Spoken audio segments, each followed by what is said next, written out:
O conflito está fervendo na superfície do mar Mediterrâneo. Com mais de 12 países envolvidos, líderes importantes acompanham a situação atentamente.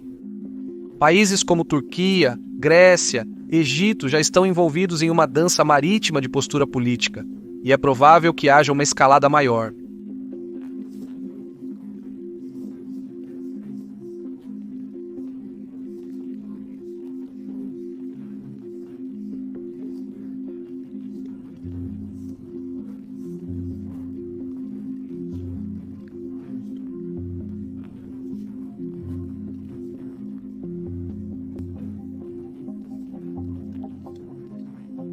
Aqui, no que é chamado de Bacia Levantina, existem grandes depósitos de hidrocarbonetos, gás offshore e outras riquezas naturais. Um desses campos, o campo de gás Afrodite, é estimado ter mais de 1.600 milhões de barris de petróleo e cerca de 3 a 6 trilhões de pés cúbicos de gás natural. O valor desta bacia, quando totalmente explorada, ultrapassa bem os 9 bilhões de dólares e empresas como a Shell e a Delek Drilling já investiram pesadamente na área. Embora esses números destaquem a importância da bacia, a situação se intensifica exponencialmente quando se leva em conta o entorno geopolítico. Esses depósitos estão em uma área de intensa rivalidade regional e postura política. Cercado por potências beligerantes de todos os lados, fica fácil ver por que um recurso tão lucrativo poderia se tornar uma responsabilidade internacional. Para começar, as entidades mais próximas dessas bacias de gás são a República de Chipre e a República Turca do Norte de Chipre. Os dois estão em um impasse contencioso desde a invasão turca em 1974. A República de Chipre tem laços profundos com a Grécia, relações fortes com o Ocidente e é membro da União Europeia.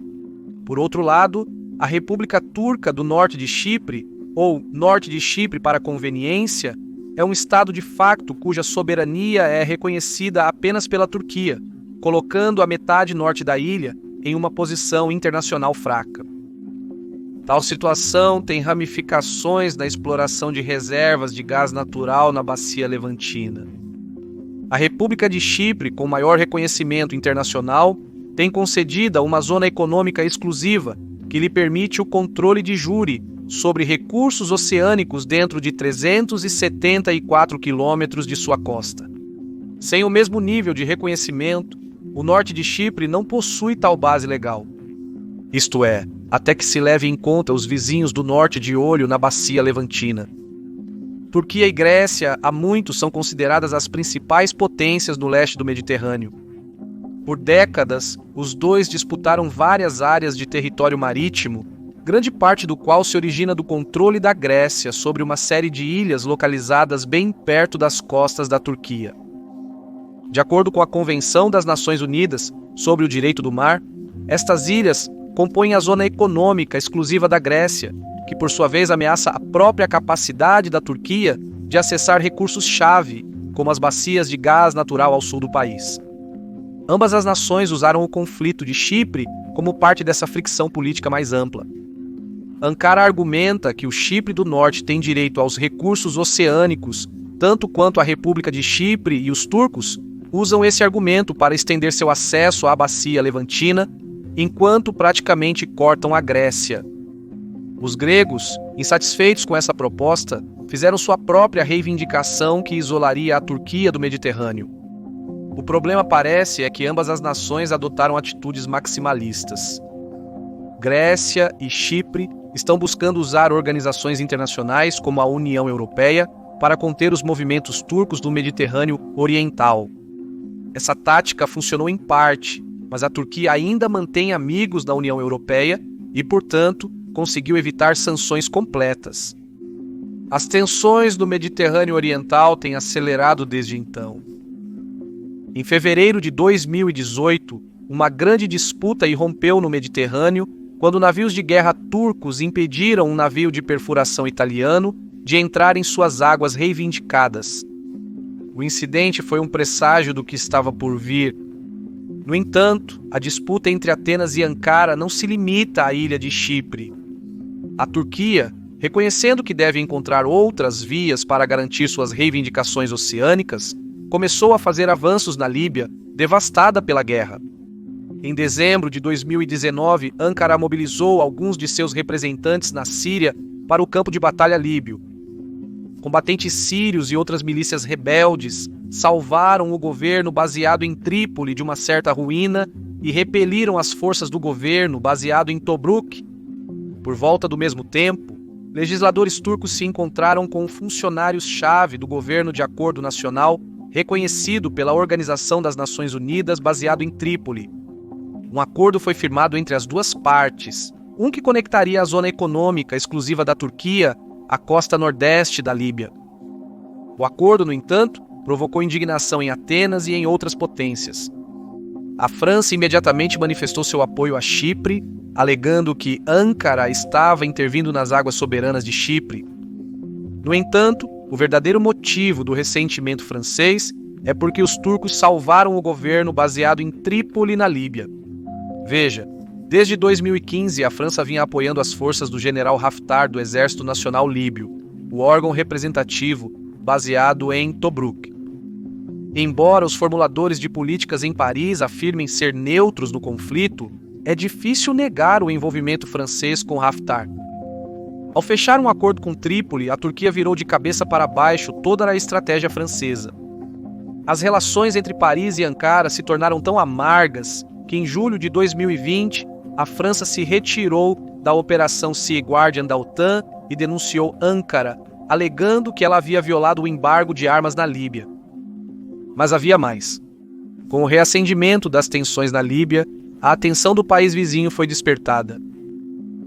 O Egito, por muitos anos, apoiou as forças armadas do governo de Tobruk, e o presidente El-Sisi trabalhou extensivamente com o general Haftar.